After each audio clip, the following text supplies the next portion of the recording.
Muy buenos días, Rodrigo, y muy buenos días a todas las alumnas y alumnos del curso Psicología, Arte y Humor.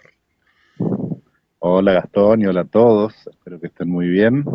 Vamos a emprender ya la última clase de este extrañísimo año que nos ha tocado. Así es, así es. Estamos acá, bueno, en realidad hoy es viernes 27, y van a recibir esta clase el día lunes 30 de noviembre. Creo que es el día de la tormenta de Santa Rosa, ¿no? ¿O cuándo es la tormenta? No No, sé. o eso ya pasó. Bueno, no sé, no soy muy especialista en Pero eso es de los... lunes y es 30 de noviembre, eso seguro. Es lunes 30 y es Y el es el último último día de día noviembre. Eso, lectivo de este curso. y es el último día de este curso que efectivamente, bueno, ya vamos llegando al final de un camino que empezamos a recorrer. Yo no sé si a vos te pasa, pero yo tengo tan grabadas esas dos primeras clases presenciales de marzo, las tengo tan en mi Mm, retina, tengo la visión del aula. ¿Y quién hubiera imaginado en marzo cómo iba a ser el derrotero de este año? ¿Quién se lo podría haber imaginado?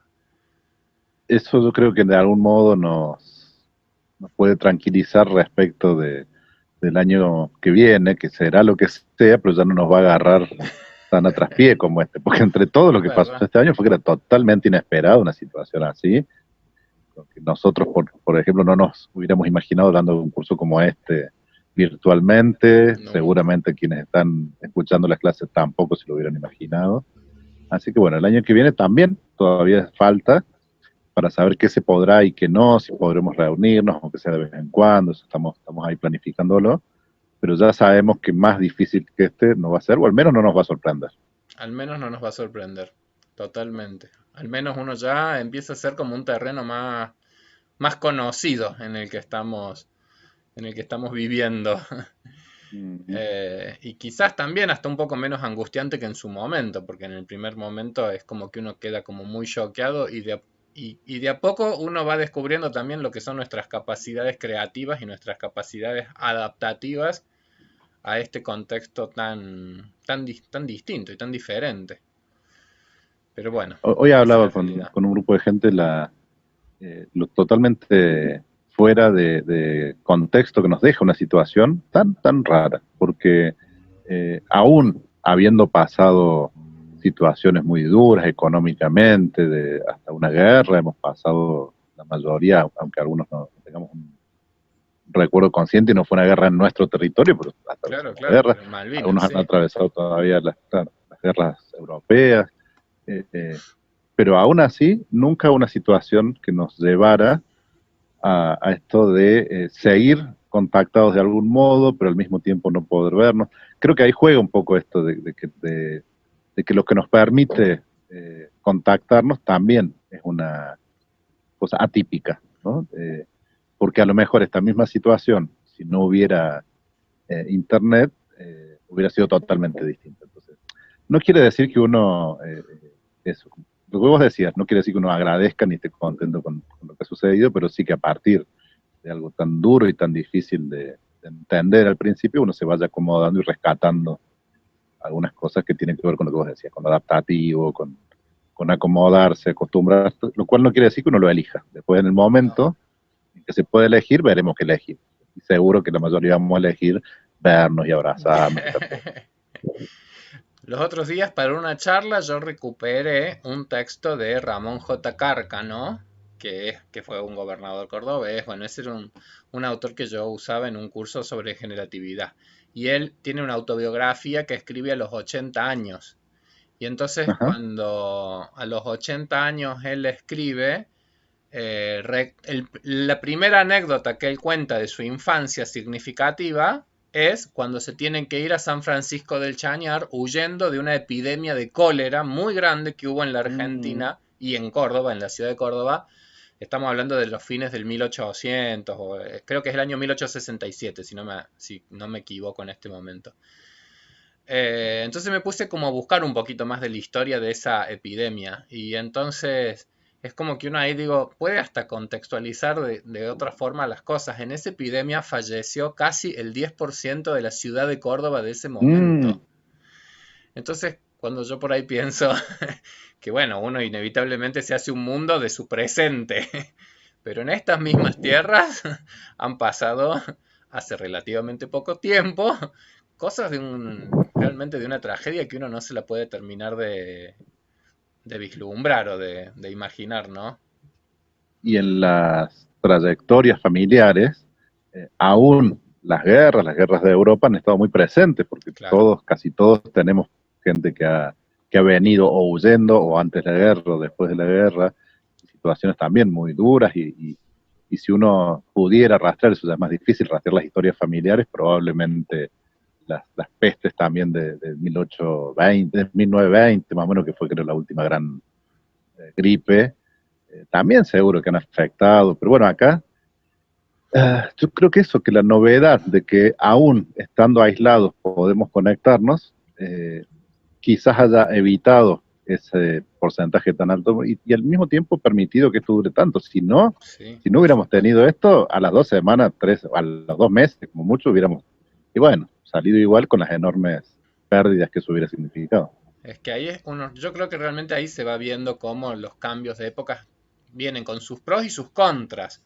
Pero una ventaja realmente es la existencia de algunas de estas posibilidades. Porque en otras epidemias, digamos, es decir, básicamente la única estrategia era la distancia y realmente muy estricta.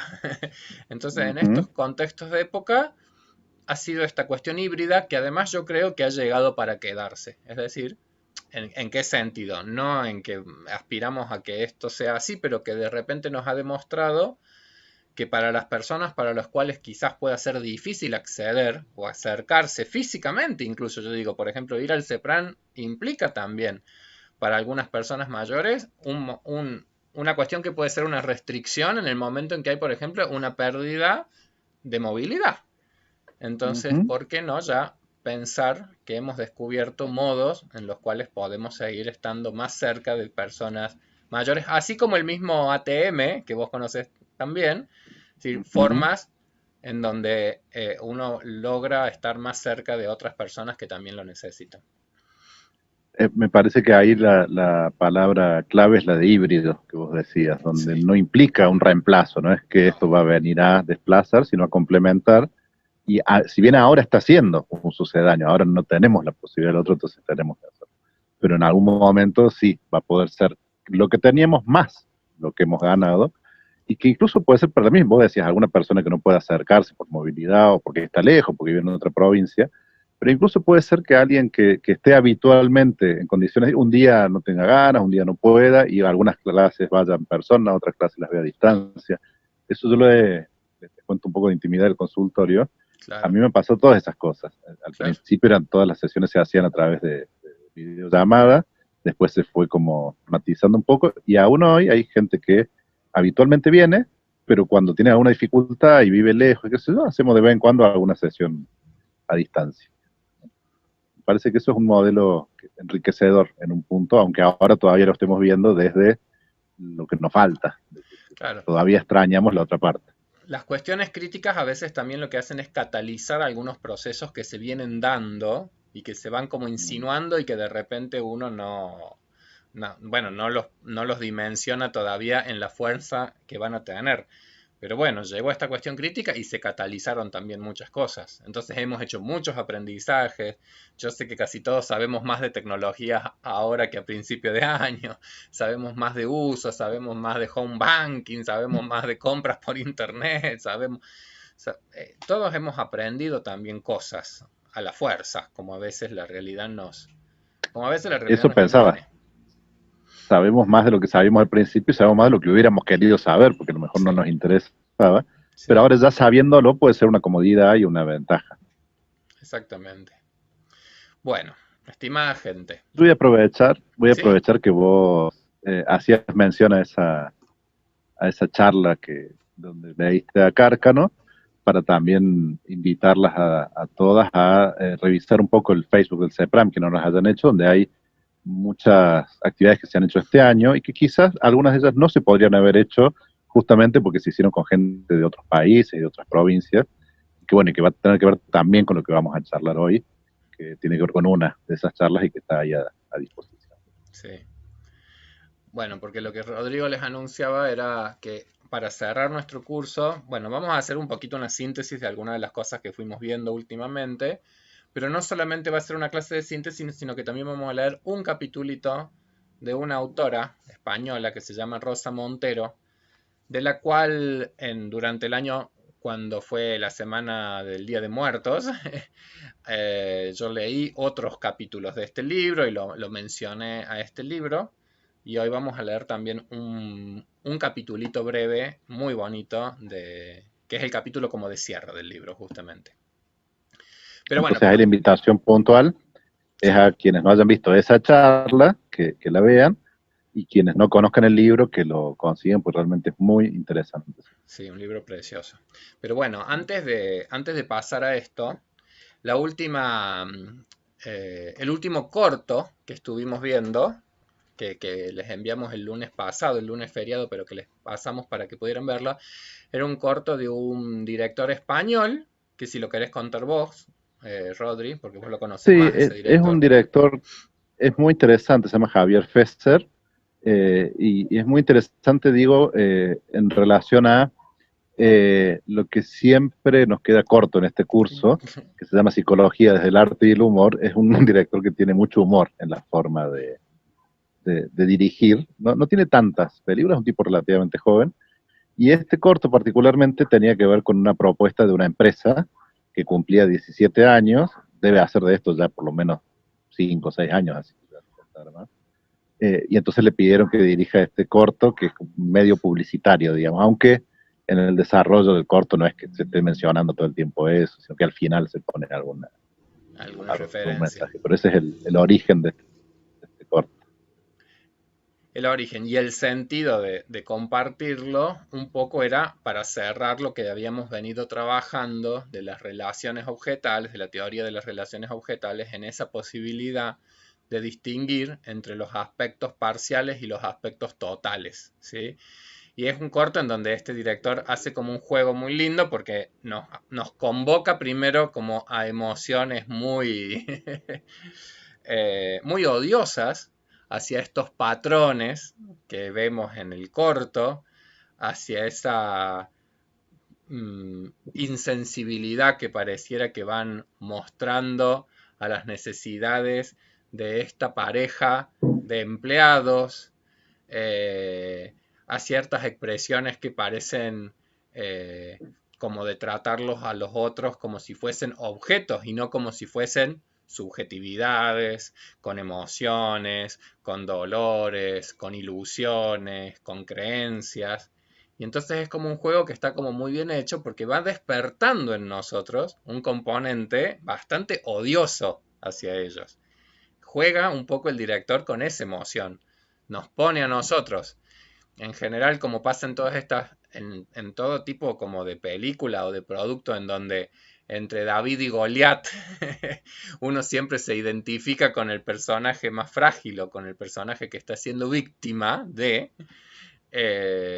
bueno, nos pone como en una posición a nosotros como de empezar a generar una cosa de fuerte rechazo hacia esos personajes del corto y todo se va a resignificar, absolutamente todo se va a resignificar en esa última escena magistral en donde quedan ellos frente a este su hijito que va llegando, eh, y que se va como cumpliendo todos esos sueños y todas esas expectativas y en la mirada genuinamente amorosa que se dan ese matrimonio agradeciendo estos 17 años juntos y habiendo hecho semejante acto como de creatividad tan sublime para vivir ese momento que se transforma como en un momento mágico, digamos, en un momento que realmente cualquier historia dejaría un antes y un después y una anécdota de las que van a encontrar y le van a dar una enorme significación a la vida de todos los Ah, implicados en esa escena, ¿no? Rodri. sí, pero está interesante cuando vos destacás el agradecimiento que se dan entre ellos, porque finalmente el regalo que se dan de aniversario ellos es ese, Es ese, ¿no? claro. Que si bien está dirigido a otras personas, son personas cercanas. Entonces, en esta resignificación que vos decís, que hasta ese momento parecen desatender cosas tan profundas para esta pareja de gente que trabaja para ellos, como la venida del hijo, el cumpleaños de ella, los planes que él tenía. Parece que nada de eso importa, porque los están viendo realmente de un modo muy parcial, solo como empleados que cumplen una función, ¿no? Eh, si bien después cuando uno lo va viendo varias veces al corto van apareciendo como señales, porque en medio de algunas discusiones que tienen los dos empleados, eh, él siempre dice, pero ellos siempre nos han tratado muy bien. Él me dice, Exacto. pero ¿qué pasó antes o qué pasó este día? Si siempre los han tratado bien y ahora los tratan de ese modo tan... la palabra más concreta que viene es los ningunean, los tratan como si no Ningunean. fueran personas. Y después eso, en esa escena de revelación donde todo ha sido un plan para sorprenderlos, ¿no? Y para que ese encuentro sea memorable, que de todas formas lo iba a ser, porque en el momento que estos se encuentre con su hijo iba a ser muy, muy fuerte, pero acá tiene, creo, el aditivo de la sorpresa, de que no se lo esperaban, y el aditivo también del cariño de esos patrones que han hecho todo esto para ayudarlos. Para ayudarlos, quiero decir, ayudarlos a traer a su hijo, que es el objetivo de ellos, y también para que sea una sorpresa y para hacerles ese regalo que es hacia ellos y también hacia ellos mismos. Yo siempre que veo el corto de Javier Fesser me recuerdo a Silvia Bleichmar cuando ella habla de lo que es el plus que existen en algunos intercambios humanos y que es lo que en definitiva a nosotros nos humaniza. Porque en definitiva vendría a ser como la lógica, digamos, la lógica que los vincula a ellos, podría ser simplemente la lógica de un vínculo laboral, en términos de derechos, de responsabilidades, de intercambio económico por un trabajo que se realiza. Y Silvio Bleichmer siempre decía, es como cuando uno va a un negocio, entonces vos haces una compra, entonces vos recibís el objeto y das el dinero y ha sido un intercambio. Pero si de repente vos decís gracias, o el otro dice, uy, muy amable, o muchas gracias, es decir, ya ese gracias, ese ya se transformó como en un plus. Eso ya ni siquiera era necesario como parte del intercambio, pero cuando se da, empieza a nacer en un vínculo algo que excede el intercambio. Es decir, y eso empieza a ser un plus. Y yo me parece que en este corto se ve la distancia, eso que yo digo que es entre lo parcial y lo total, porque cuando las relaciones son totales, hay un plus que va mucho más allá del intercambio o del interés que puede marcar lo que existen en muchísimas de nuestros vínculos y en muchísimas de nuestras relaciones.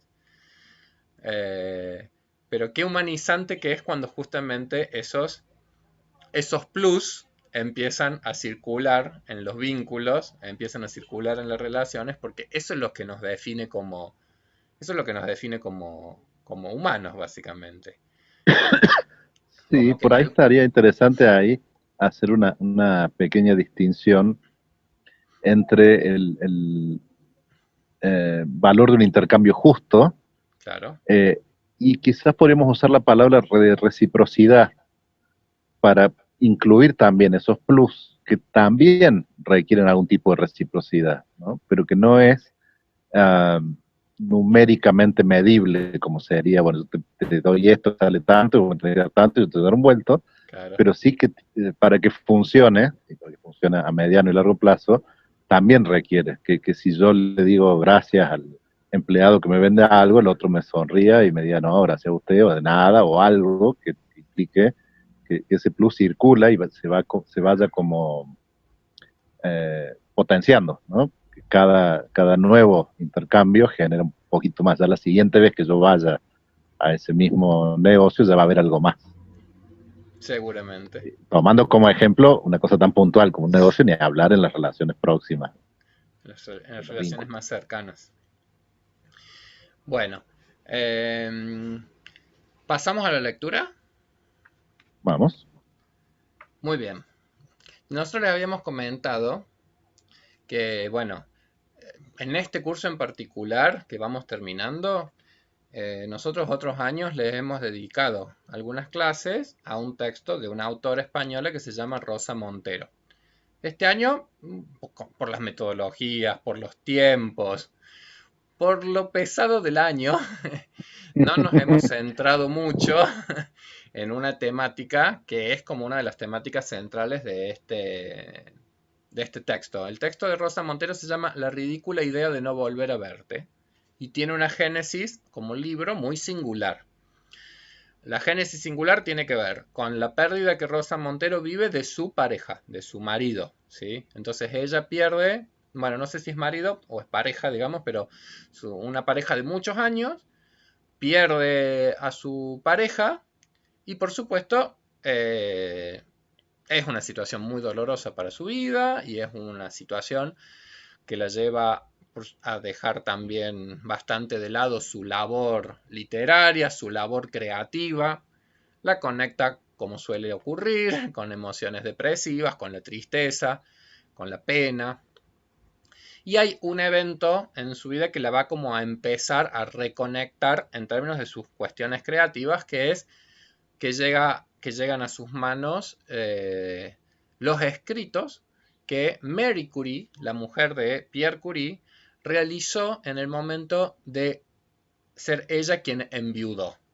La viudez de Marie Curie además fue como una viudez muy sorpresiva. Ella y Pierre Curie, dos científicos que ya tenían cierta fama en el momento en que acontece la muerte de Pierre Curie, eh, ambos eran muy jóvenes y la muerte de Pierre Curie es una muerte trágica, de salir a la calle, hacer no sé qué trámites y de caerse, resbalarse porque estaba lluvioso y de que un carro le aplaste la cabeza y que muera casi instantáneamente. Entonces, una cuestión absolutamente trágica que Marie Curie vive y narra, y ella siendo una mujer muy reservada y como muy contenida en sus emociones, y con dos hijas muy chicas a quienes va a tener que seguir cuidando en soledad, bueno, estamos hablando de una tragedia, por eso un poco que nosotros así, es un libro que tiene que ver con con tragedia, con tragedia. Entonces, es como que este año dijimos, bueno, tampoco nos vamos a meter tanto en esta producción, porque no da para sumarle mucha más tragedia a la existencia. Porque además de tragedia, lo que está dando vuelta ahí es claramente el tema del duelo. Y Claro, este ha sido un año en el que además de que muchos hemos tenido pérdidas concretas de personas que duelar, además hay todo un duelo vinculado a las situaciones, a todo lo que empezamos hablando de que habíamos ganado, pero también hemos perdido muchas cosas. Y además el duelo se favorece mucho y se aligera mucho en la presencia, ¿sí? Cuando uno está frente a alguien y puede hablar de estas cosas, eh, es mucho más sanador. Entonces, ese es uno de los motivos para esquivarle un poco el tema, al menos de meternos en profundidad. Yo me estaba acordando recién cuando vos hablabas que además de esa charla que vos hiciste, que leíste un poco de este mismo libro, a lo largo de esta semana hubo varias películas y varias cosas sí, vinculadas a los duelos, porque era la semana de recordar a los muertos.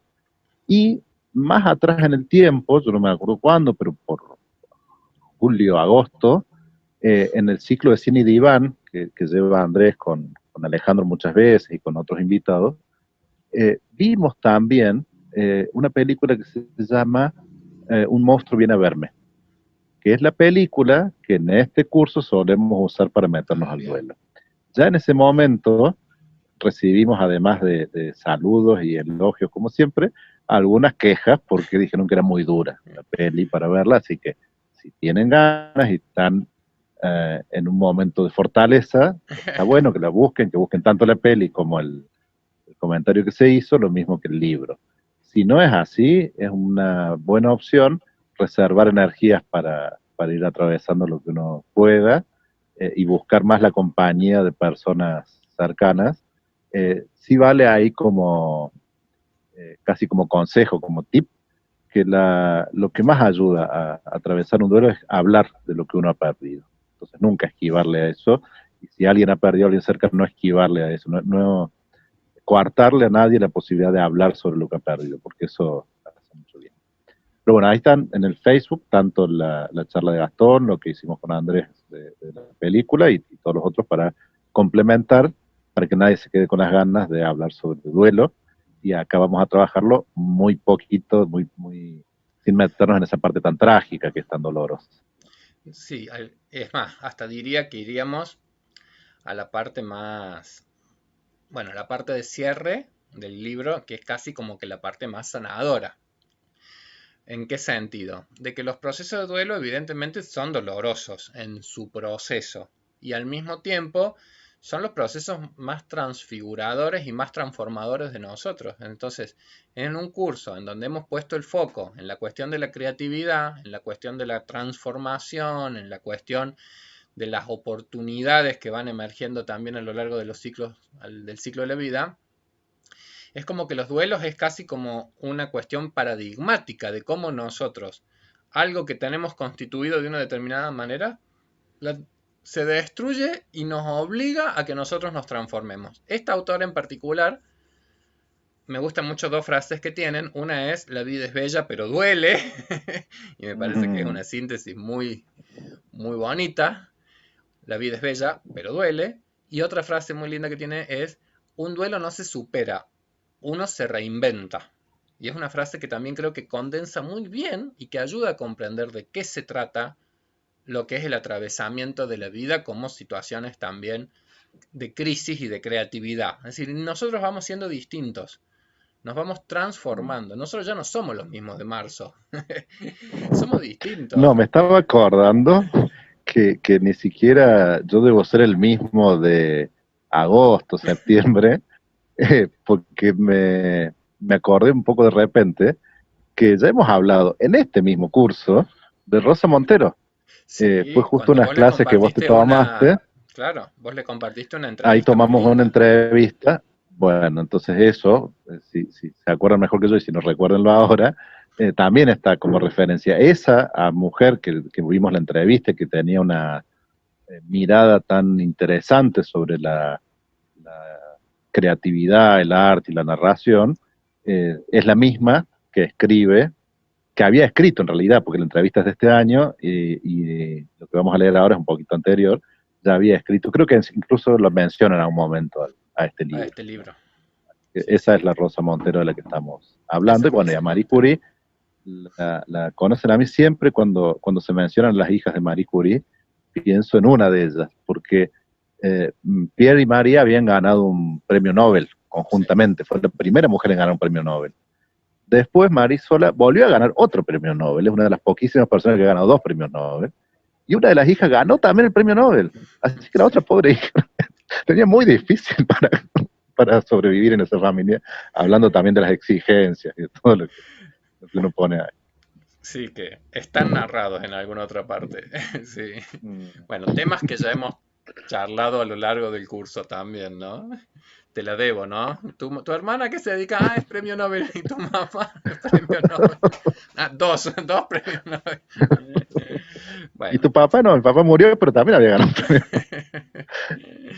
Pero ahí también, la otra cosa interesante que vos le dijiste, pero quiero hacer un poquito de hincapié, es que la imagen, a ver, uno puede no saber nada perfectamente de Marie Curie, uno puede saber estos datos que son como muy de enciclopédicos, pero incluso si uno tiene alguna imagen de ella, una imagen quiero decir literalmente, una foto de ella, o una imagen de su personalidad, la sensación que va era eso, una científica del modo más impersonal, ¿no? Claro. Explotando lo mayor que tienen los. Pidieron que siempre los científicos cuando escriben nunca escriben en primera persona, nunca dicen yo descubrí esto, sino se ha hecho un descubrimiento, ¿no? Bueno, es como una cosa muy impersonal, muy dura, muy fría, ¿no? Y por eso es enormemente sorprendente encontrar lo que esta mujer estaba sintiendo y que pudo plasmar en sus diarios cuando muere el marido, ¿no? Es impresionante. Que es lo que después toma Rosa Montero para eh, Su propia. repensar su propia pérdida. Exactamente. Voy el último capítulo de ese libro. ¿Sí? En el libro ella ha ido en parte relatando la historia de Marie Curie, en parte relatando sus propias historias. Y el último capítulo se llama El canto de una niña. Entonces, dice, ¿la vida siempre acaba mal? Según una tradición gitana, si acudes a un festejo social, a una boda, a un bautizo, no debes desear felicidades, como es habitual, sino que debes desear malos principios. Porque con sabiduría milenaria forjada por unas condiciones de vidas difíciles, conocen que la desgracia es inevitable, que así es la existencia. Y entonces prefieren desear que la cuota de dolor venga primero, para que así el final sea venturoso. Pero la vida no tiene final posible que la muerte. Y antes, si tienes mucha suerte, la vejez. Las películas de Hollywood no suelen acabar así. A la gente le deprime. Mi novela Historia del Rey Transparente termina con la muerte del personaje principal. Para mí es una muerte estupenda, una muerte feliz. Ha vivido una gran vida y escoge la manera de irse. Yo considero que es una novela muy optimista y escribirla me suavizó el miedo a mi propio fin. Y hay lectores que también lo ven así, pero otros dicen que no me perdonan que mate a la protagonista. Pero, por favor, si todos los protagonistas mueren, solo que fuera de las páginas de los libros. Creo que nuestra percepción lineal del tiempo lo empeora todo. Einstein dijo, ya hace mucho, que el tiempo y el espacio eran curvos, pero nosotros seguimos viviendo los minutos como una secuencia y una consecuencia inexorable. En su raro y conmovedor libro Un hombre afortunado, publicado en 1966, John Berger acompaña a John Sasal, un médico rural amigo, en sus visitas a los pacientes, y hace un retrato reflexivo del dolor, concluyendo que, en efecto, su vida puede considerarse plena. Sasal es un hombre que está haciendo lo que quiere hacer. O para ser más precisos, un hombre que sabe lo que busca. A veces la búsqueda entraña tensión y contrariedades, pero constituye su única fuente de satisfacción.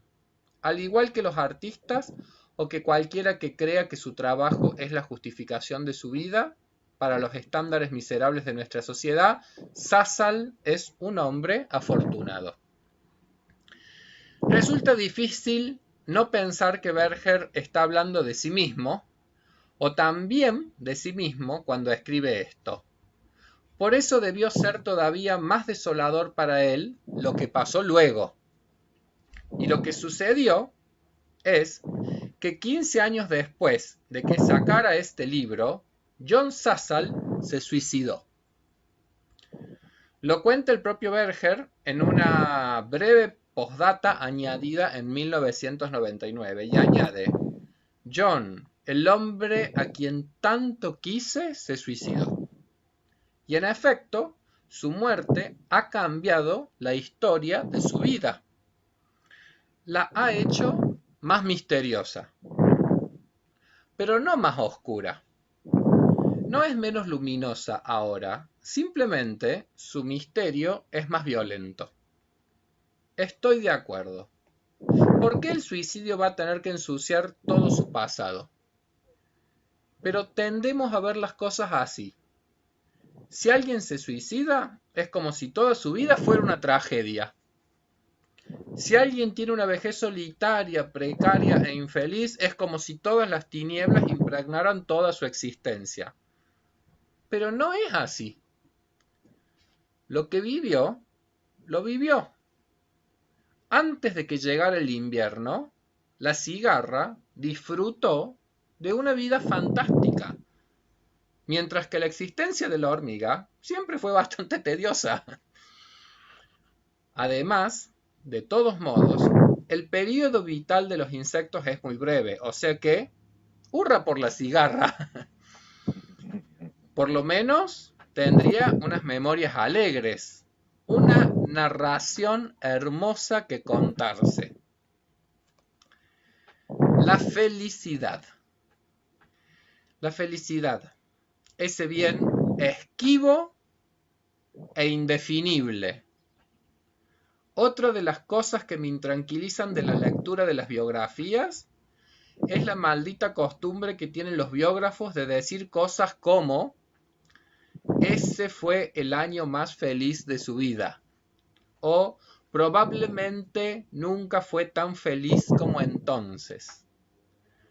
Abominación y miseria. Entonces, podemos estar viviendo en el mejor momento de nuestras vidas y no darnos cuenta. Estaremos desaprovechando la felicidad. Ya conoces la famosa frase de John Lennon: la vida es eso que sucede mientras nosotros nos ocupamos de otra cosa. Y es verdad que perdemos el tiempo preocupándonos por nimiedades, que nos aturdimos y nos empecinamos tontamente, que tendemos a pensar que la auténtica vida está por llegar. Saber ser feliz es un conocimiento complicado. Hay quien nunca llega a poseerlo. ¿Supo ser feliz Marie Curie? La respuesta que se da a Rosa Montero es: probablemente sí, o por lo menos estuvo muy cerca. En sus escritos biográficos habla de la época en que ella y Pierre trabajaban febrilmente en el galpón que les servía de laboratorio. Y Marie Curie dice lo siguiente: en aquel miserable hangar pasamos los años más felices de nuestra vida, consagrados por completo al trabajo. A menudo tenía que improvisar una comida en aquel laboratorio para no interrumpir alguna operación. Sumida en la quietud de la atmósfera de investigación, sentía una dicha infinita. Me exaltaba con los progresos que permitían abrigar la esperanza de lograr mejores resultados aún.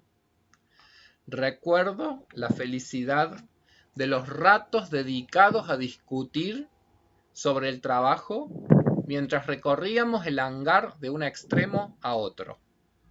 Uno de nuestros grandes deleites era acudir al laboratorio de noche. Por todas partes resplandecían las tenues siluetas iluminadas de los tubos y las cápsulas que contenían nuestros productos. Era una visión muy hermosa, que nunca dejaba de asombrarnos. Los tubos brillantes parecían pálidas luces feéricas. Me detengo un poquito, pero todos esos trabajos, para como contar que todos esos trabajos que ellos hacían con productos radioactivos tuvieron muchísimo que ver también después con la tremenda enfermedad y con la vejez, con muchas patologías que tuvo Marie Curie en su propia vida. O sea que qué contradictorio que es la vida también, ¿no? Es decir, los momentos que ella está recordando como los de máxima felicidad van a estar muy ligados con después cuestiones que en su propia vida tuvieron que ver con muchos padecimientos en su cuerpo. Porque al menos uno de todos esos premios Nobel que decíamos recién tuvo que ver con el descubrimiento de la radioactividad, que obviamente al ser recién un descubrimiento tan temprano, no sabían las consecuencias que eso podía tener después en la salud de la gente. Entonces manipulaban esas cosas y veían la belleza que debe ser muy bello, un tubito de ensayo con material radioactivo, pero a la vez es bastante letal. Qué loco, ¿no? Bueno, debía de sentirse, dice Rosa Montero, Marie Curie debía de sentirse en el mundo de hadas. En efecto, esa chica pobre y huérfana, perteneciente a un pueblo sojuzgado, ella era polaca, Marie Curie, una simple mujer en un mundo de hombres, una muchacha humillada por los ricos, tiene una historia amorosa ahí compleja, que estuvo muy cerca de no poder ni siquiera estudiar, era ahora una científica que estaba descubriendo el llameante fuego de la vida en compañía de un hombre adorable y que la amaba y que la respetaba. Magia pura. Cuando algo te ha costado mucho, aprendes a apreciarlo. Dice en su diario hablando de los días de vacaciones pasados en Saint-Rémy. Entonces esto también ya son palabras de Marie Curie. Por la mañana te sentaste en el prado que hay en el camino del pueblo. Irene corría tras las mariposas con una redecilla endeble y a ti te parecía que no atraparía ninguna. Sin embargo, para su enorme alegría, atrapó una mariposa y yo la convencí para que la dejara en libertad. Me senté junto a ti y me tumbé atravesada sobre tu cuerpo. Estábamos bien. Yo sentía cierto remordimiento por si estabas cansado, pero te notaba feliz. Y yo misma tenía esa sensación que había experimentado a menudo durante los últimos tiempos de que ya nada nos turbaba. Me sentía en calma y llena de una ternura dulce hacia el excelente compañero que estaba allí conmigo, y sentía que mi vida le pertenecía, que mi corazón rebosaba de cariño hacia ti, mi Pierre, y me hacía feliz sentir que allí, a tu lado, bajo aquel sol hermoso y frente a aquellas vistas divinas del valle, no me faltaba nada.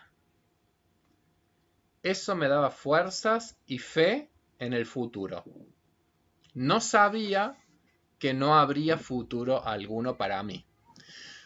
¿Cómo a mí me parece esa narrativa tan clara de lo que es también como un proceso de duelo, en donde hay algo que viene como a romperse, algo viene como a hacerse añicos. Además con la fuerza, uy, me saltó una ventana ahí, bueno, además como con la fuerza de también de cierta cuestión como de idealización. Me quedo un poquito con estas palabras de Rosa Montero, ¿no? Es decir, tal vez estamos viviendo el momento de más felicidad de nuestra vida y no nos estamos dando cuenta. Y me acordaba de esas dos clases en marzo y digo, estábamos viviendo las clases de marzo de lo más normal y felizmente y no nos estábamos dando cuenta que eran las últimas dos clases del año, presenciales y qué sé yo. Es muy loca la vida en ese punto, ¿no? Es muy loca la vida en ese punto. Me hacía acordar mucho a un poema de Borges, que en todo caso después se los dejamos por ahí escrito, porque no me lo sé de memoria, pero se llama Nostalgia del Presente. Nostalgia del Y empieza presente. él, dice algo así, ¿cómo me gustaría estar? Voy a mezclarlo con lo que estabas contando, pero si lo escribiera Marie Curie, sería, ¿cómo me gustaría estar en el parque viendo cómo nuestra hija caza mariposas?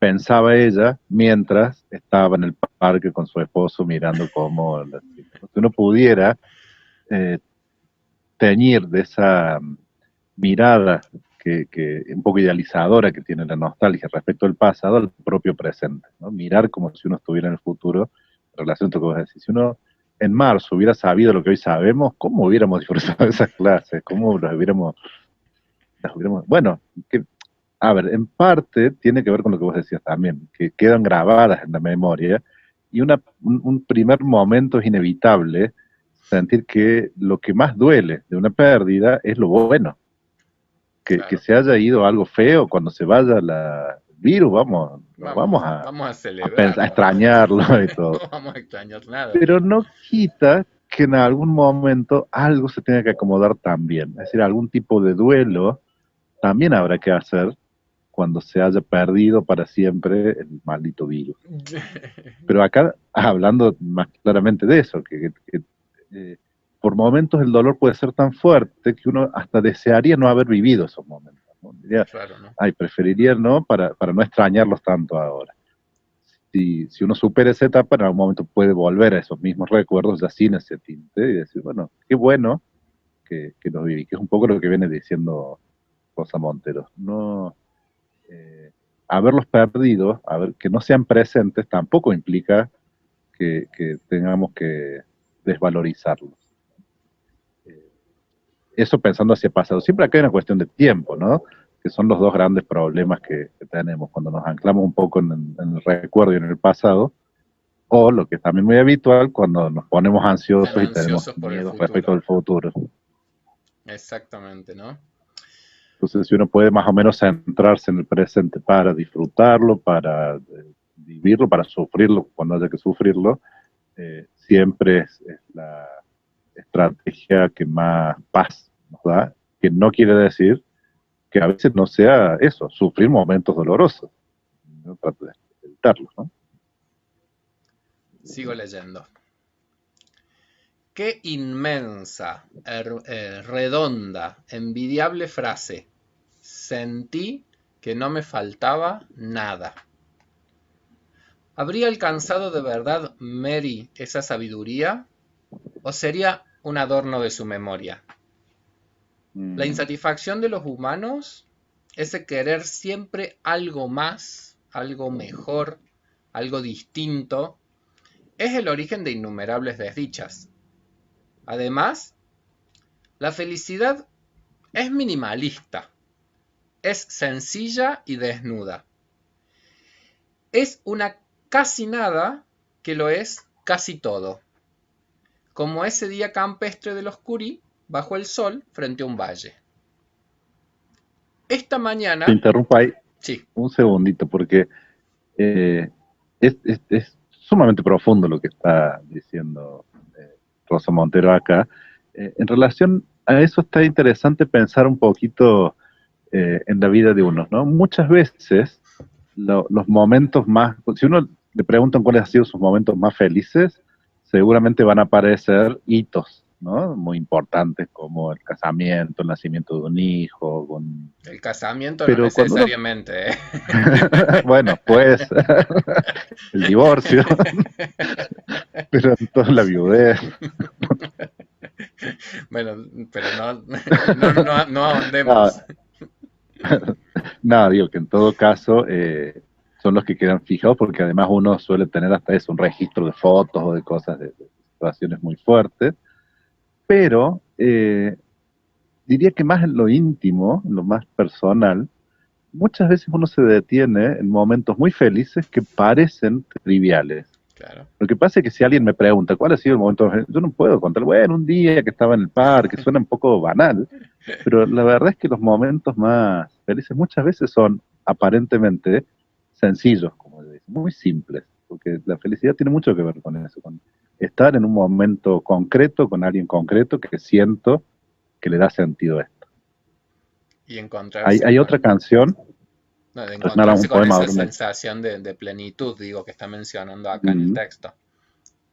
El otro día en el Buenas noches leíamos una canción de Lou Reed que se llama Un día perfecto. Y lo que hace es ir relatando cómo fue este día tan perfecto. ¿Y qué cuenta? Que se fueron al parque, que se fueron a ver una peli, que le dieron de comer a los animales en el zoológico. ¿Y qué? ¿Qué día tan perfecto para haberlo pasado con vos? Eso, ¿no? Sigo entonces. Vamos. Ahora se va la historia de Rosa Montero, digamos. Ahora Rosa se va más a sus propios recuerdos. Esta mañana, dice Rosa Montero, he sacado a las perras a pasear y me he encontrado una higuera. Mejor dicho, esta mañana me he dado cuenta de que el árbol por el que paso todos los días es una higuera. Mm, Y si lo he advertido, ha sido porque estaba cargado de frutos que empezaban a caerse. El verano agoniza. Y no por mi perspicacia botánica. Perdona, Pablo. Pablo es el marido. Mi marido amaba las higueras. Hace años, al principio de nuestra relación, fuimos a una casita que sus padres tenían en un pueblo de montaña de provincias, de la provincia de Ávila. Pablo había pasado allí los lentos, formidables veranos de la infancia y me fue enseñando el paisaje de su niñez, el camino al río, el bosque, la poza donde se bañaba, Al comienzo de la senda, al salir del pueblo, hay una higuera. Aquella primera vez me la mostró y me contó su historia. A finales de agosto, mientras los frutos terminaban de madurar, una niña se sentaba bajo las ramas y se pasaba las horas cantando para espantar a los pájaros y evitar que picotearan los higos. A Pablo la escena debió de maravillarse. Debió de maravillarle. Me la contó ese día y me la contó muchas veces más. Cada vez que íbamos al pueblo, con esa contumacia con que las parejas veteranas nos repetimos las pequeñas cosas que nos obsesionan. Puedo entender muy bien por qué le fascinaba. Imagino a Pablo, a los 10 años, tan guapo como en esa foto del pantano con los primos, que es una foto que cuenta en otro capítulo.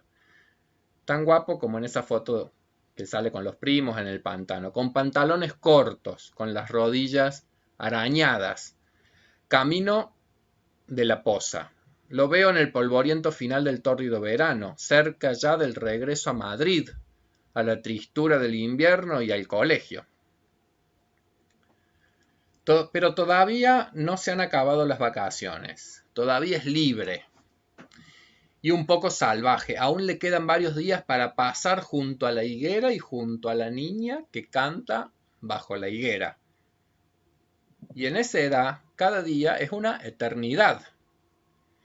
¿Cómo debía de sorprender a un chico de ciudad esa niña que cantaba? Esa promesa de higos maduros y melosos. Ese vislumbre de vida. Cuando Pablo me contó la escena por primera vez, los dos teníamos 37 años. Nadie recogía ya los higos del árbol y los pájaros se daban grandes atracones. Pero los pinares seguían estando allí, y el monte, y el sendero calcinado, y el calor del verano.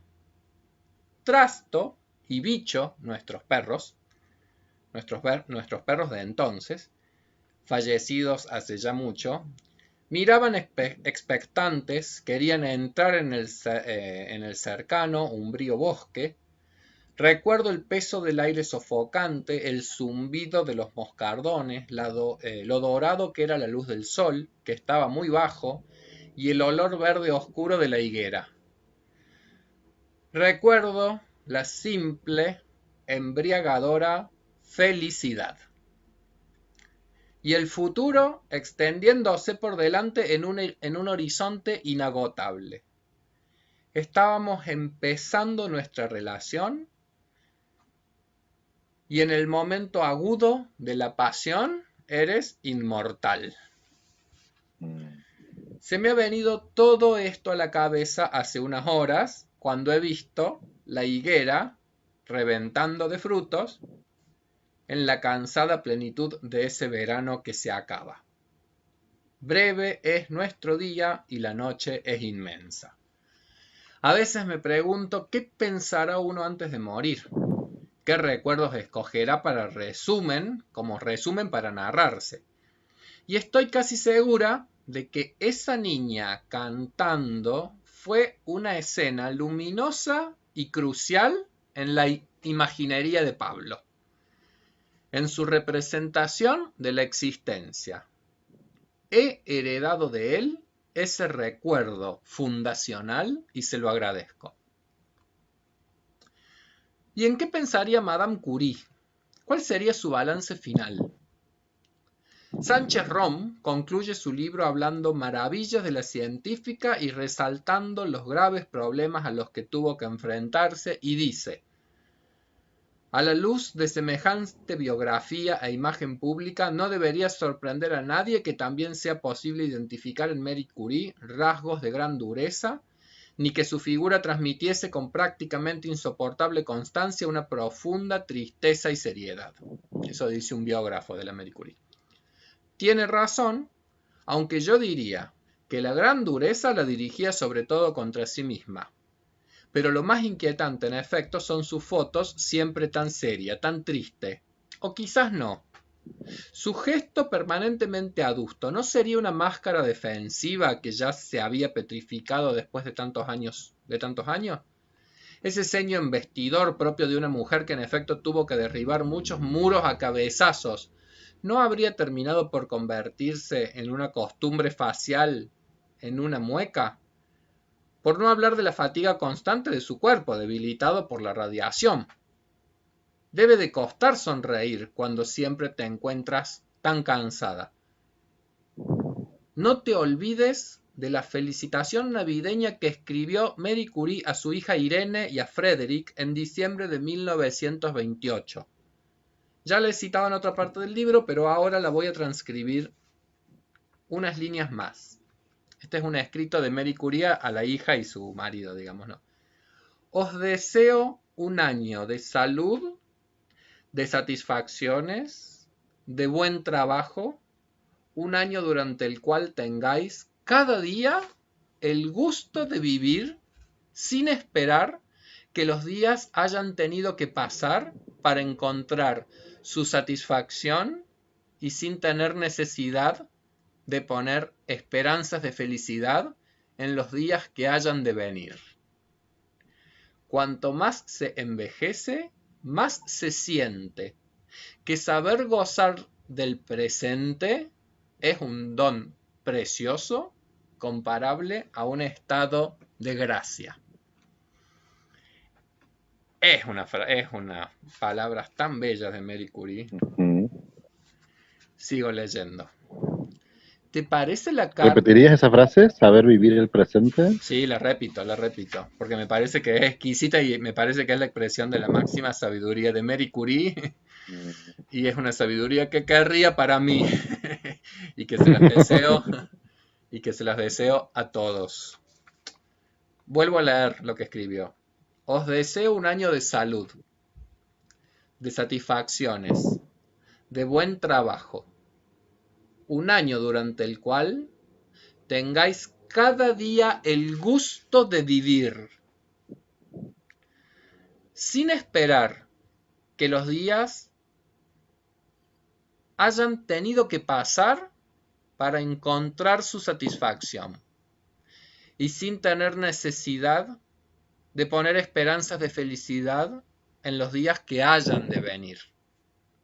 Me parece que es un poco algo muy ligado a lo que vos habías dicho hace un ratito, es decir, la conexión más profunda con el deleite de la existencia del aquí y el ahora, que en algún punto es degustar la vida sin estar por ahí tan atrapados ni por el pasado, ni tan puestos en la ansiedad del futuro. Yo sé que estamos todos un poco ansiosos de que se acabe la pandemia, pero por ahí también hemos llegado a un punto en donde por ahí estamos aprendiendo a vivir con ella y a poder vivir bien algunas cosas igual. Y la última frasecita decía, cuando más se envejece, más se siente que saber gozar del presente es un don precioso, comparable a un estado de gracia. Yo creo que es un proceso también. Yo a lo largo de este año he recibido mensajes de distintas personas a lo largo del año y esto creo que es como un presente. Me acuerdo de una persona en particular, no voy a dar el nombre para cuidarnos un poquito más en términos de privacidad, pero creo que hizo como un insight muy parecido a esto. ¿Sí? De estar como muy bajoneada durante muchos momentos y como que en algún momento decir, bueno, pero tengo que disfrutar del presente siendo este. Y como un insight y como un clic. Y creo que tiene mucho de verdad esto, ¿no? Cuando uno logra gozar del presente como un don precioso, y eso sería casi como un estado de gracia. No digo que sea fácil, me parece casi un milagro por momentos, pero me parece No, exquisito. sí, ahí justo yo quería apuntar en esta relato que hacías, no sé, ¿Quién? Perdón, no te escuché. No, si me estás escuchando ahora porque se corta un poquito Ah, el video. justo dijiste un relato de y no te escuché de quién mencionaba. El relato de alguien que había hecho Ah, este insight en algún sí, sí. momento de la pandemia. Dices, bueno, tengo que disfrutar el presente. Hay siempre, a mí siempre me parece interesante resaltar cuando aparecen las palabras tengo que, debo, es mi obligación, porque si no, convertirse en una especie de boomerang donde uno encima que no logra disfrutar el presente se siente culpable porque es lo que tendría que estar haciendo. Entonces sí, claramente como aspiración, como intento de lograr algo, sabiendo que, como vos dijiste al final, nunca se logra del todo, un milagro cuando eso sucede y sucede pocas veces, pero si uno va apuntando hacia ese lado tiene más posibilidades de acercarse, Sí. que si se centra más en el pasado o en el futuro.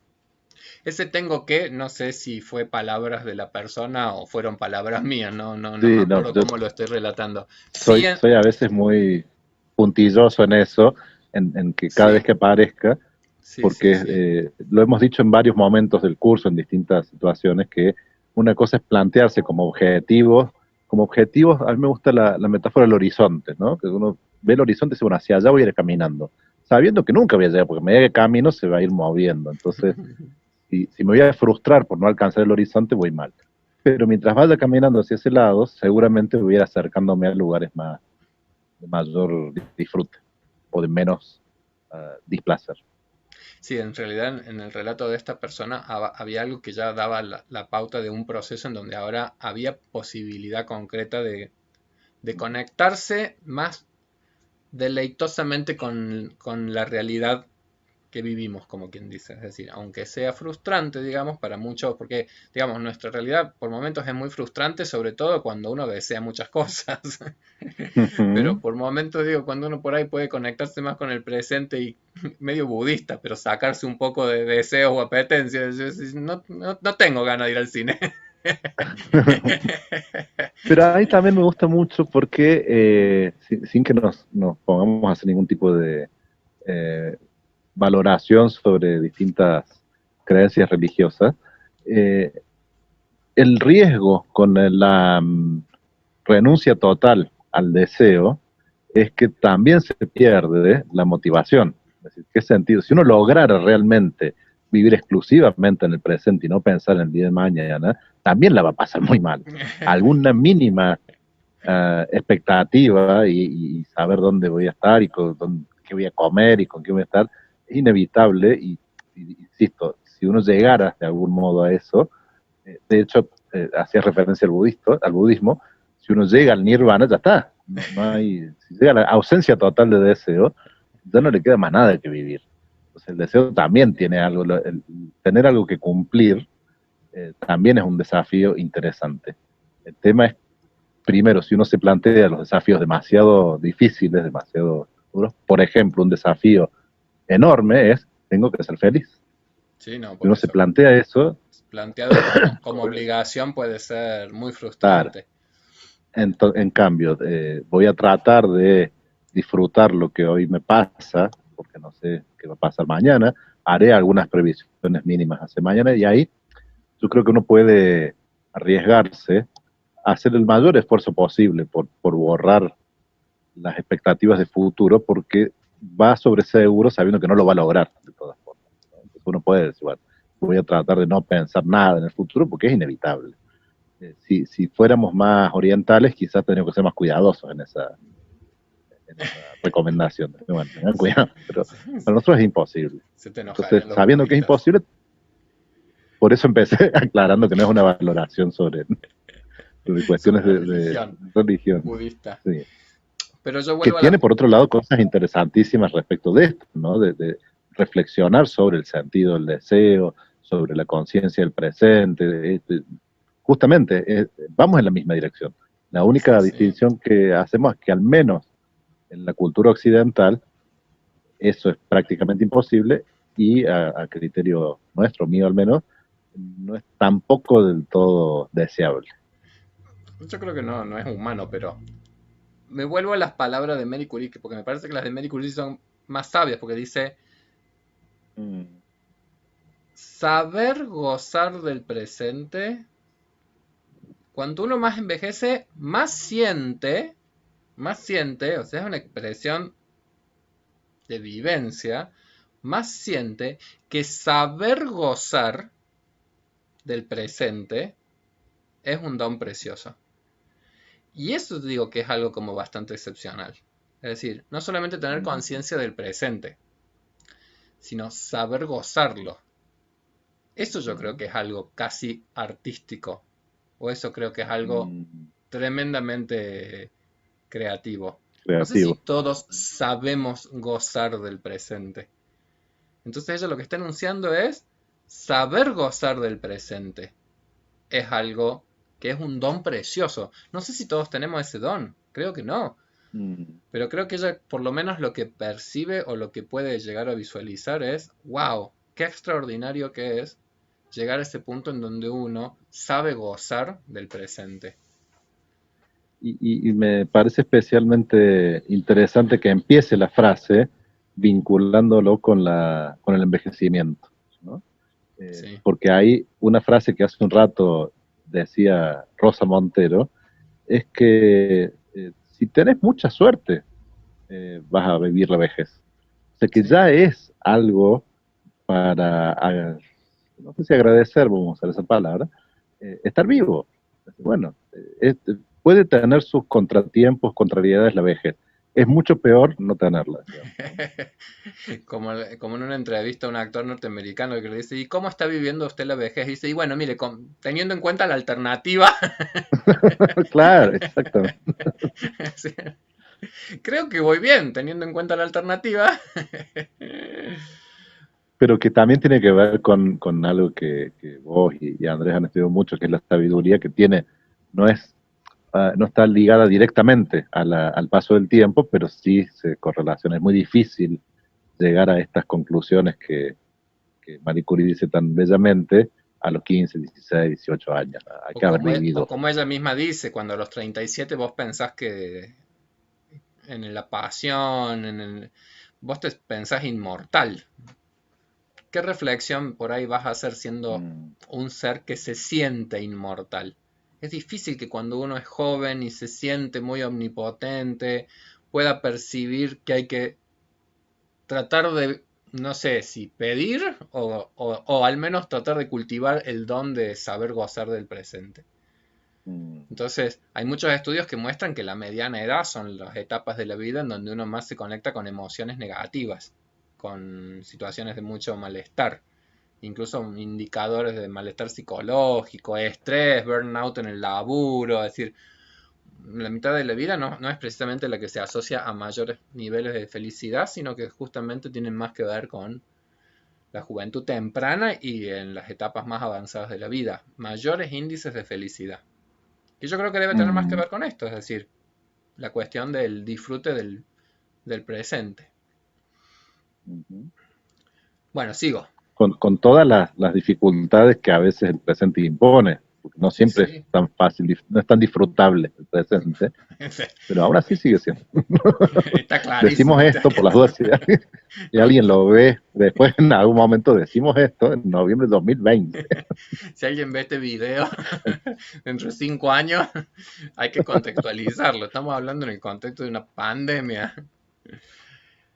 ¿Te parece la carta de alguien amargado? Dice, antes al contrario, creo que por fin, después de una vida batalladora y muy difícil, de una ambición ardiente y una responsabilidad abrumadora, Mania Slodowska, que ese es el nombre de Marie Curie, Mania Slodowska supo encontrar la ligereza. Me gusta mucho esta parte del relato. ¿Quién pudiera perder peso como ella y volar? Flotar ingrávida en el tiempo, que es una manera de rozar la eternidad. Vivir en la suprema gracia de la aquí y de la ahora. Siempre me fascinó el magistral relato de Nathaniel Hawthorne, un relato llamado Wakefield, en el que un modoso caballero del siglo XXI sale de su casa para un breve recado y ya no vuelve, o al menos no vuelve en muchos años. Y aquí viene lo más estremecedor y lo más genial. Alquila un piso muy cerca de su hogar, en la misma calle y durante su larga desaparición se dedica a contemplar el dolor de su mujer, la perplejidad de quienes lo conocen, el agujero que ha dejado su ausencia. Un poco perverso el tipo también. Sí, flor de...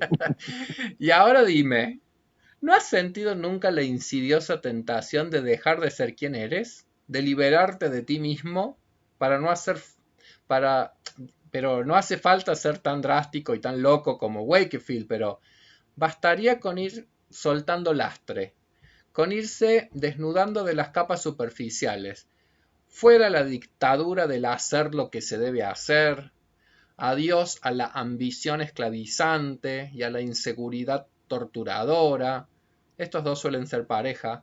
Se acabó la culpabilidad y se acabó el ciego mandato de honrar al deber ser y el honrar a los padres. Al final, en efecto, es una cuestión de narración, de cómo nos contamos a nosotros mismos.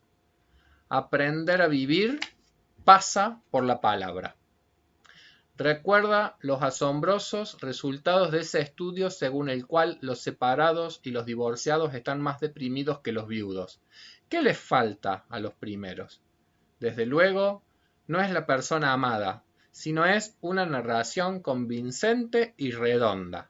Un relato consolador que les dé sentido.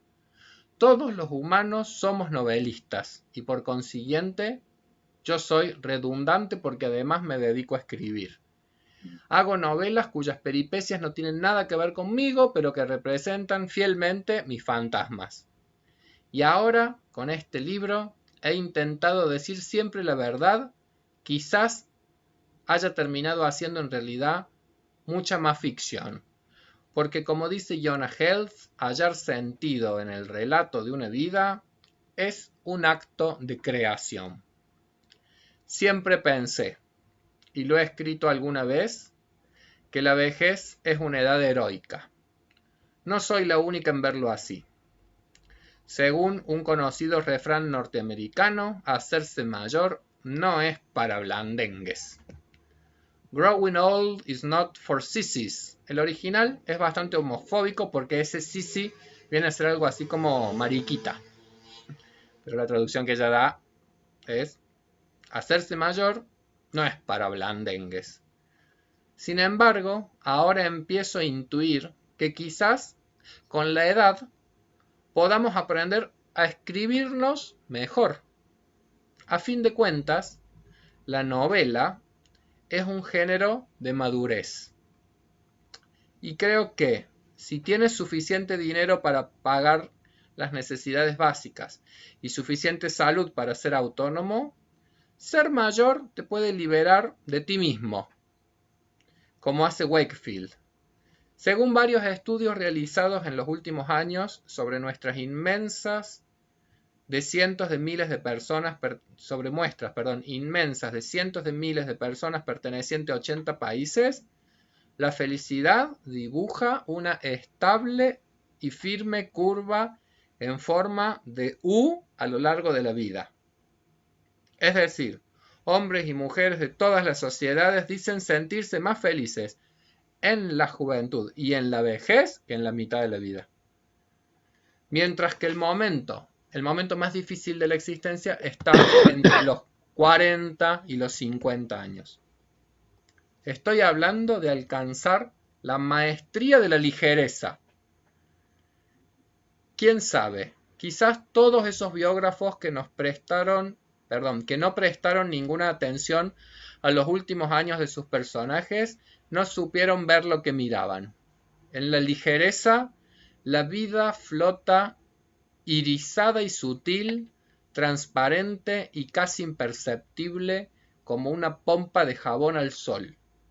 Quizás los humanos estemos tópicamente acostumbrados a fijarnos solo en los grandes hechos, en los actos pesados, en la solemnidad y en el afán, en cosas tan obvias y ruidosas como el descubrimiento de la radiactividad y la penicilina, o la llegada a la luna, o el auge y la caída de los imperios, que por supuesto son sucesos memorables, y es lógico que nos llamen la atención.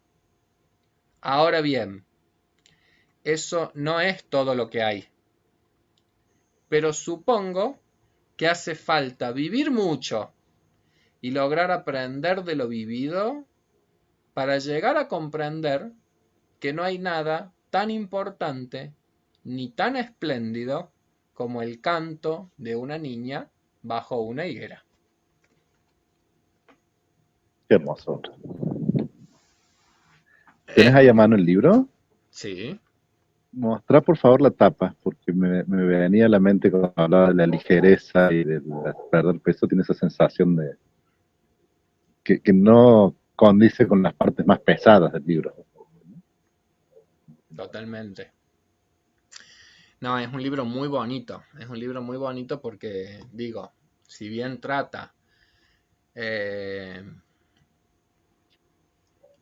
la tragedia, digamos, de la pérdida de un ser amado, creo que lo hace de una forma tan profundamente humana y humanizante que creo que nos muestra además, bueno, ligado a todo lo que venimos trabajando a lo largo del curso, Mm, cuestiones que tienen que ver con comprender el crucial significado que los otros adquieren en nuestras propias historias de vida. Es decir, cómo nuestro mm, psiquismo constituido a partir de vínculos, a partir de relaciones, a partir de enlaces amorosos, todo en nosotros se constituye a partir de los vínculos que establecemos con los otros.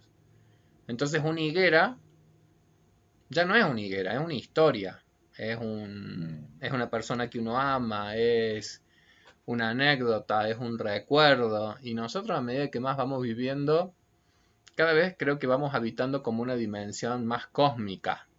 Cuando digo cósmica me refiero a que vivimos en un presente, pero que es un presente en donde en realidad tenemos que poder descubrir que estamos plagados de fantasmas que nos acompañan, Mm, en el buen sentido de presencias, incluso de personas que ya no están, pero que constantemente con las cuales nosotros nos enlazamos porque la vida sigue siendo algo de una continuidad extraordinaria.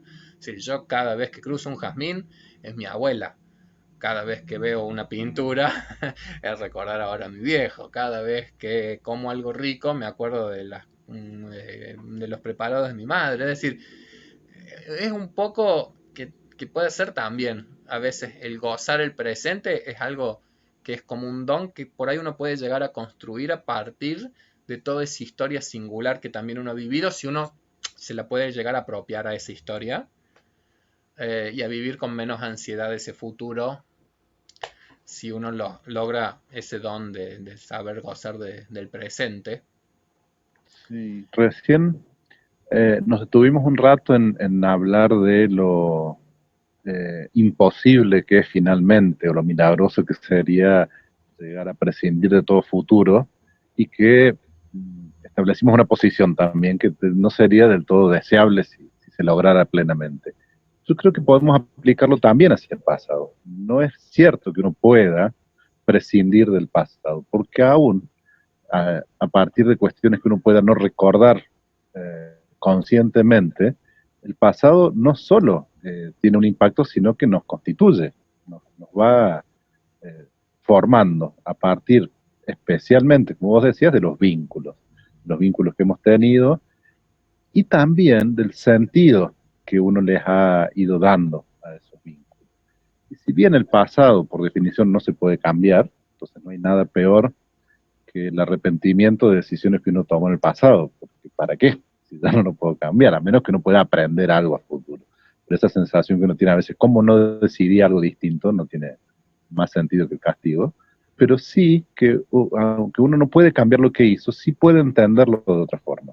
Sí puede reescribir esa novela que ella dice con un sentido primero más amplio, después más benevolente, más comprensivo de los otros y de uno mismo. A mí me parece que eso es uno de los sentidos que tiene el libro de Rosa Montero y es finalmente el sentido que tiene el arte en general, las narraciones en particular, porque uno puede, a través de las historias de otros, a las historias que me cuentan, a través de la historia de un señor que trabaja en el puerto de Rosario y un jefe que tiene, a través de un chico que es un genio matemático y tiene dificultades sociales a partir de una escuela, todo lo que nosotros hemos ido trabajando tiene que ver con eso, con poder entender cómo algunas personas funcionan para tratar de suponer algún funcionamiento más o menos general para finalmente aplicarlo a la vida propia. Bueno, ¿y yo? ¿Cómo fue mi historia y qué sentido tuvo lo que sucedió para constituirme en quien soy hoy? Así que bueno, eso es un poco también el sentido finalmente del curso, que es un lindo Eso te cierre iba a también decir. para ir definiendo. Eso es lo que iba a decir. Bueno, y ya estamos como llegando a ese punto que es resumir que ese ha sido nuestro anhelo. Yo siento, por supuesto, dolorosamente, que nos hemos perdido esa posibilidad de el encuentro del aula, que es justamente ese espacio en donde nuestras propias singularidades, nuestras propias historias, de repente van encontrando un espacio en donde también se pueden narrar y se pueden articular mejor. Entonces siento ese dolor. Muchas de estas clases entonces quizás han sido vistas eh, desde el espacio de la soledad, es decir, sin esa posibilidad tan rica bueno, poder interactuar, poder... eh, pero bueno, yo igualmente, por algunas evoluciones que hemos ido teniendo a lo largo del año, feliz de saber que aún con esas restricciones o aún con esas imposibilidades que la vida nos ha impuesto, podamos en algún punto habernos acompañado a lo largo de este tiempo y haber hecho algo Yo que confío le da mucho en eso. sentido. Rodrigo. Me parece que eso, que confío en que aún en las dificultades que puede tener el contacto mediado por la tecnología, a partir de algunos comentarios que hemos recibido, de algunas devoluciones, al menos en algunos casos esto ha servido para resignificar algunas cosas y uno también se puede arriesgar a suponer que es difícil plantear cosas muy íntimas a través de esto. Entonces, no es lo Por mismo supuesto. después de una clase o en un recreo acercarse a un profe y contarle, mira, de lo que Claro. estuvimos hablando me hizo acordar a tal cosa, o después tomando un café o con las compañeras, que hacerlo a través de este medio. Entonces, probablemente, ojalá a quienes no intervinieron o hicieron una evolución explícita también algo les haya sido útil, y si no, por lo menos que la hayan pasado bien, que hayan visto Ojalá. lindas pelis, que hayan escuchado algunos textos lindos, linda música. Bueno, y con esto ya vamos a hacer nuestro cierre, digamos, nuestro cierre final. Ujú. Eh, Siempre el cierre también debe incluir, creo, el reconocimiento, el agradecimiento por sostener esto. Yo, como al principio, primero agradecerte a vos, porque este curso nace de una idea tuya y porque para mí es un placer y un gusto trabajar con vos y particularmente en estas tareas tan difíciles como dar clase a través de una pantalla, poder charlar con alguien y poder, es muy enriquecedor, como siempre lo ha sido también la presencia, y a todas las que estén todavía ahí, que hayan aguantado todo un año de clases virtuales, porque nos hacen sentir eso, que no estamos solos, que hay algún sentido, justamente así como uno puede darle algún sentido a momentos de su vida, el sentido que tiene para nosotros esto es saber que del otro lado hay alguien más también y que de alguna utilidad le puede ser, además de lo que nosotros lo disfrutamos, que ya es suficiente. bueno, yo también me sumo primero, te agradezco a vos, Rodrigo, porque ha sido un gusto esto que es trabajar en equipo. La verdad que ha sido un enorme placer. Lo ha sido en el aula y ha sido también muy grato poder hacerlo por este medio. Y el agradecimiento a todos los alumnos, a todos los que han hecho. Yo sé que es un enorme esfuerzo. Yo sé que no es el mismo disfrute que el aula y el cafecito y el recreo y todo lo que hace a un encuentro humano y compartido que anhelamos y confío en que vamos a retomar en algún momento. Pero muchas gracias por esos enormes esfuerzos, mucha comprensión para quienes no ha sido algo fácil ni deseado de sostener, porque también hay que ser muy comprensivos en ese punto. Eh, pero bueno, muchísimas, muchísimas, muchísimas gracias por todo eso. Y, y nada, ojalá que los contenidos que hemos ido compartiendo les hayan sido de gusto y de invitación a eso, a poder comprendernos cada vez más a nosotros mismos, que es el mejor camino también de comprender a los otros. Rodrigo, te perdí. Me parece tu imagen, una foto. ¿Me escuchás? Rodrigo, Rodrigo. A ver qué pasó. Bueno, todo accidentado el final de la clase, pero miren quién vino a saludar también. Saluda, che.